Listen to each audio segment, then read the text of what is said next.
Perkenalkan, nama saya Ilda Ini dengan NIM 860185209. Baiklah, pada kesempatan ini saya akan menjawab tugas mata kuliah perkembangan peserta didik.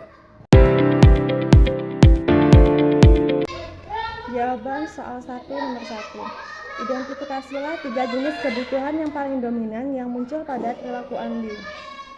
1. Kebutuhan untuk mendominasi. 2. Kebutuhan akan otonomi. 3. Kebutuhan afiliasi. Kebutuhan untuk mendominasi yaitu perilaku Andi yang membentuk geng kecil dan berusaha mengatur teman-temannya, menunjukkan keinginannya untuk mengendalikan atau memimpin kelompoknya. Itu menunjukkan kebutuhan yang mendominasi. 2. Kebutuhan akan otonomi yaitu Andi yang sering membantah instruksi Pak Budi di depan kelas supaya terlihat berani, bertindak secara mandiri, menyatakan kebebasan diri untuk berbuat atau menyatakan apapun. Itu merupakan kebutuhan otonomi. 3. Kebutuhan afiliasi yaitu sifat setia kawan dan keinginan untuk selalu berkumpul dengan kelompoknya sepulang sekolah, menunjukkan kebutuhan untuk berhubungan dengan orang lain. Itu menunjukkan tentang kebutuhan afiliasi.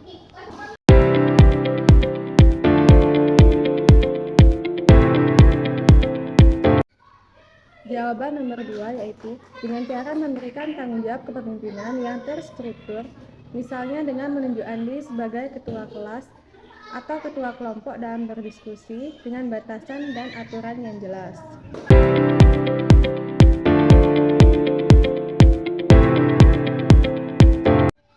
Soal 2 jawaban nomor 1. Menurut saya, posisi perkembangan kognitif saya pada saat ini sudah berada pada tahap responsible state, yaitu pada tahap tanggung jawab. Contoh konkret pada aktivitas sehari-hari yaitu 1. Kuliah. Saya mengikuti perkuliahan pada hari Minggu agar bisa dapat memiliki kompetensi profesional sebagai seorang guru. 2. Pekerjaan atau organisasi. Saya tetap menjalankan pekerjaan saya sambil membagi waktu secara terencana agar tugas kuliah tetap berjalan dengan lancar.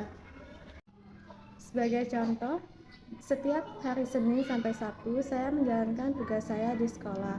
Sepulang sekolah saya sebagai seorang istri dan menjalankan kewajiban saya sebagai seorang istri di rumah dan mengerjakan pekerjaan saya. Di hari minggunya saya tetap menjalankan perkuliahan saya dengan baik supaya saya bisa memiliki kompetensi yang profesional sebagai seorang guru. 3. Keluarga. Dalam keluarga saya ikut membantu keluarga seperti suami saya dan orang tua saya dengan membantu mengambil keputusan-keputusan penting terkait dengan pengelolaan keuangan dan tanggung jawab di rumah. Semua contoh tersebut menunjukkan bahwa saya sedang berada pada tahap responsible state atau pada tahap tanggung jawab.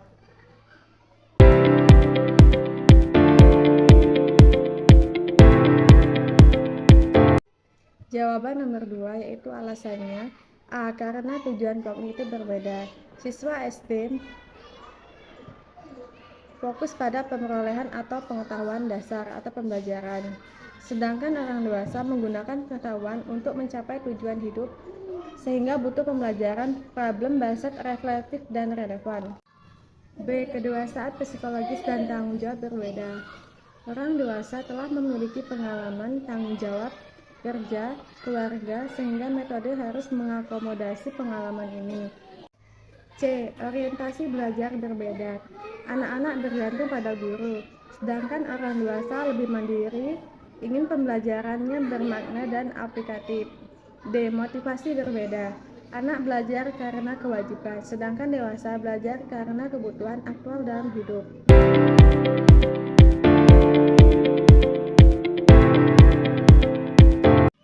Soal 3 jawaban nomor 1. 1. Menjalankan tanggung jawab sosial dan pekerjaan dengan baik. Misalnya, Bu Rena harus mengelola tanggung jawab karir yang semakin berat.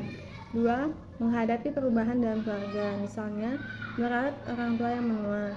3. Membimbing anak yang sedang tumbuh remaja.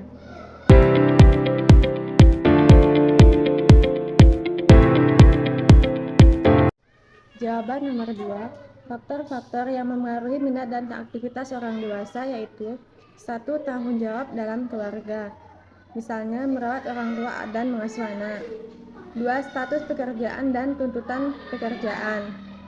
3. Kondisi kesehatan dan energi fisik. B. Pengaruh status sosial ekonomi Bu Rina. Dengan status sosial ekonomi, Bu Rina memiliki akses pendidikan dan fasilitas sekolah yang baik.